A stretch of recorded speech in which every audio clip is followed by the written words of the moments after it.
Okay, I'm gonna take a look at the Taylor Swift video. My producer reached out to me and said I should take a look at this video. I usually don't do this, but we're gonna do this now and we're gonna see what happens. I'm not a Swiftie, I don't really know much about it, but we're gonna see what happens. Here we go. Old school.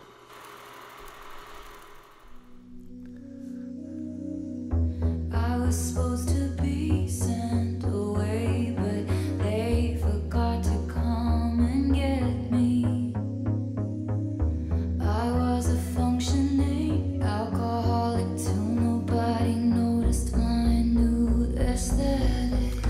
My first impression is it looks beautiful. It's shot really, really well. It sort of starts off with like a silent film slate that you would see from back in the 1910, 1920s maybe. Has a slow dissolve as we go in there. And I like this push out because it really has a lot of reveal. Like we see her, we don't really know what's going on right there, except we're starting to see those handcuffs. She's like at an odd angle.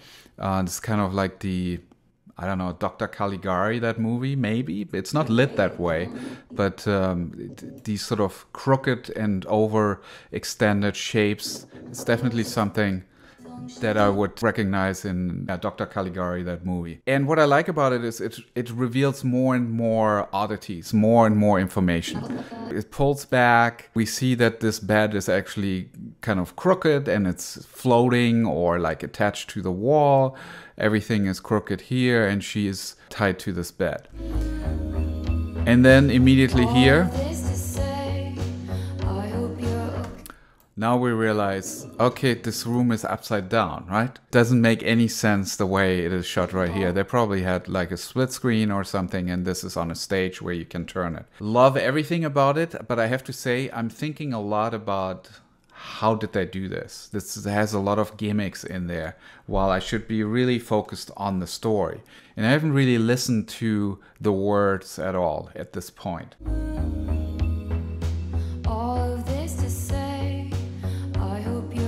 Let's see what's on that pill. Forget him. Okay, forget him. That makes sense. I hope you're okay, but you're the reason. She takes a pill to forget this past relationship. And that maybe frees her.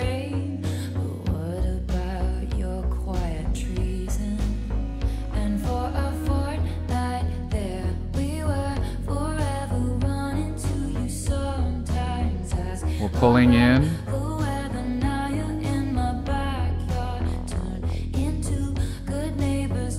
Again, I have to say, when I look at this shot for the first time, I'm actually more pulled out of the story than being really into it, because I'm thinking about this effect.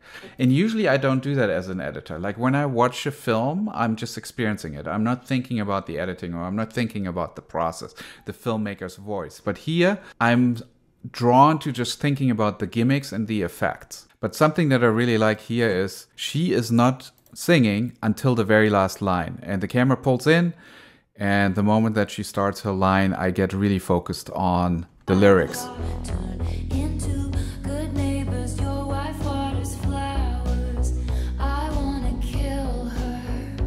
So it really registers, I want to kill her.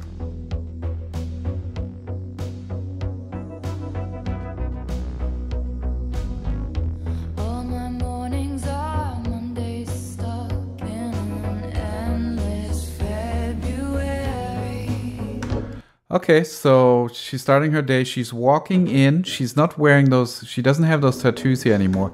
She's wearing this white dress, which symbolizes wedding, right? New love, being excited.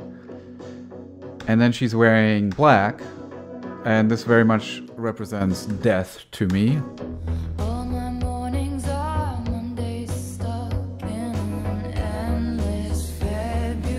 Slight high angle on these two angles. Camera pulls in. It starts off with her being a little bit wider than he is, but by the time that her frame is done, you can see she has still a little bit of headroom here, and we see still a little bit of the typewriter. Let's cut to him. We see a little bit of the typewriter and he has a little bit of headroom here. So this shot basically picks up where the other one left off in terms of the cut. So they really synchronize the movement of both cameras to match these angles.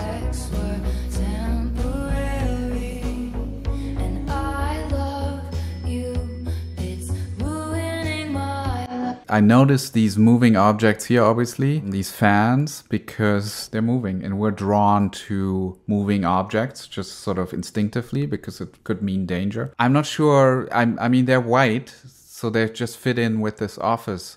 And it just creates contrast, I think, in this point. Everybody wears black. They hate their job. This office is very sterile. Okay.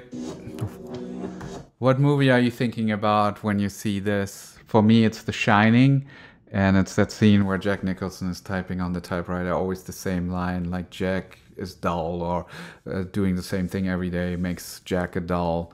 I don't remember what the line is. Let's pop it in right here. But I feel like the director or whoever envisioned the concept of this video was thinking about that movie. And what does it say? I love you, it's ruining my life. I love you, it's ruining my life. It's just very repetitive. She is stuck.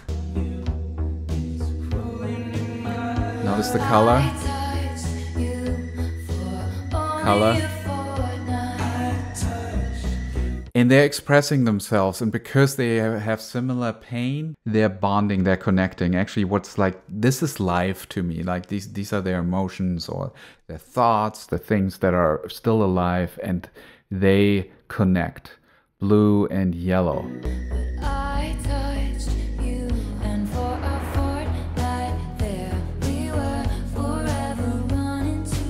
Okay, these papers that she and he wrote, it creates the shape of her, and that book says us. So for me right now, it doesn't feel like they're lovers, even though it's kind of a heart-shaped thing. To me, it more symbolizes like they're companions in pain. They connect over having empathy for each other.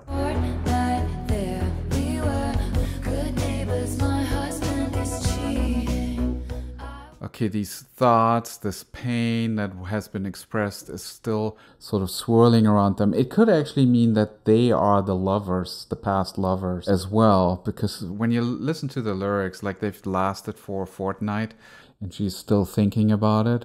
It could be either or.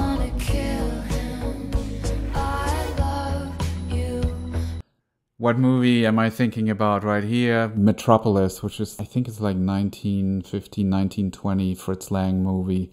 Again, this is like German cinema, very contrasty, lots of shadows. The shapes are very bizarre. There's a little bit of that. The lighting is a little bit different from these movies.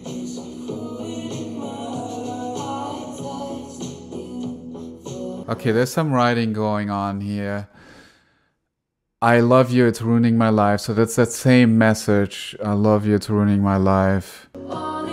So it's still swirling in her head. She can't let go. And they're examining her brain.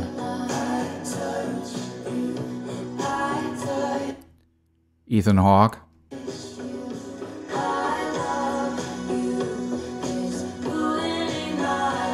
And based on her pain, this is the cure, they think.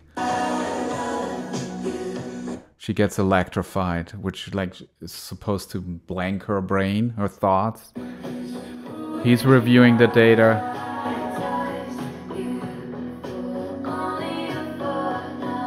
And he's stopping this. He doesn't think that forgetting and not dealing with it is helpful.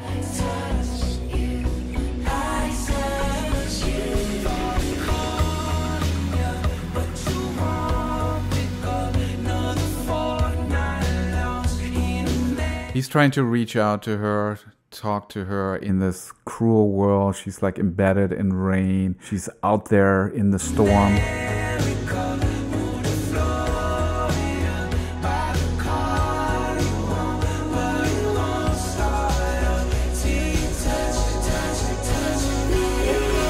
And because of it, I'm assuming she can set herself free.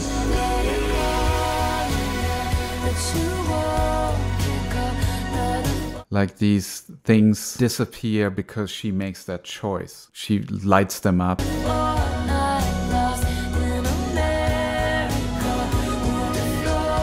She breaks out.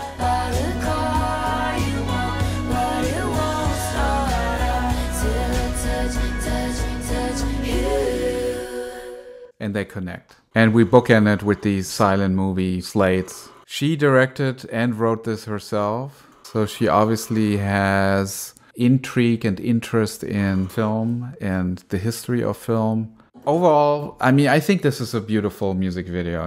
There's a lot of style in this video. Story, character, and emotion. It always comes down to that. And for me, it's really helpful to look at great work, and I think this is an example of that, to understand what they were doing. And as I sort of really reflect on it, it might help me also become a better storyteller. But ultimately, the best way to learn how to become a great artist, a filmmaker, or storyteller is to just do it. Every time I put a video out there, I learn a little bit more about what I'm doing right, what I'm doing wrong. But hopefully at the end, because the stories that you tell and the messages are real to you, they will be real to your audience and you will grow with them. Thanks so much for watching. Happy editing and cheers.